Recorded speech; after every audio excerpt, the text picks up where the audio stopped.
আসসালামু আলাইকুম বন্ধুরা, আজ আমরা শিখব ডয় শূন্য র বর্ণ থেকে চন্দ্রবিন্দু বর্ণ পর্যন্ত কিভাবে ভেঙে ভেঙে লিখতে হয় তা শিখব। তা প্রথমে আমরা ডয় শূন্য র বর্ণটি সঠিক প্রবাহ অনুযায়ী কিভাবে লিখতে হয় তা শিখব। প্রথমে আমরা মাত্রা দিব, মাত্রার মাঝখান থেকে মাঝ বরাবর নিয়ে এসে একটু উপরে উঠিয়ে দেব।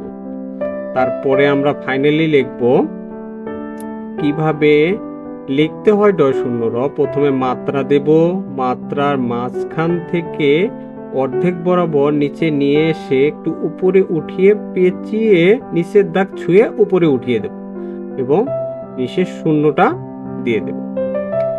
তারপরের বর্ণটি আমরা লিখব ঢয় শূন্য র। ঢয় শূন্য র বর্ণটি পূর্ণ মাত্রাযুক্ত বর্ণ, তাই আমরা আগে মাত্রা দিয়ে নেব।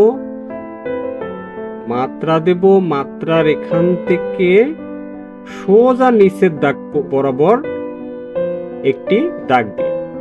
তারপরে আবার মাত্রা দেব, মাত্রার এখান থেকে নিচের দাগ ছুঁয়ে একটু পেঁচিয়ে মাঝ বরাবর পেঁচিয়ে দেব।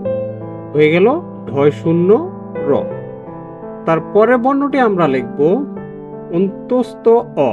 অন্তস্থ অ বর্ণটি পূর্ণ মাত্রাযুক্ত বর্ণ, তাই আমরা আগে মাত্রা দিয়ে নেব। মাত্রা দিয়ে মাত্রা দেব, মাত্রার শুরুর দিক থেকে একটু নিচে নিয়ে এসে মাঝ বরাবর নিয়ে এসে নিচের দাগ ছুঁয়ে দেব।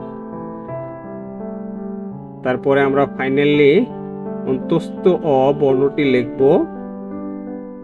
মাঝ বরাবর নিয়ে এসে নিচের দাগ ছুঁয়ে উপরের দাগ ছুঁয়ে দেব সোজা বরাবর এবং শূন্যটা দিয়ে দেব অন্তস্থ অ।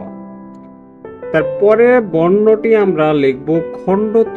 খণ্ডত বর্ণটি এভাবে লিখতে হয়। তারপরে বর্ণটি লিখব আমরা অনেংশ।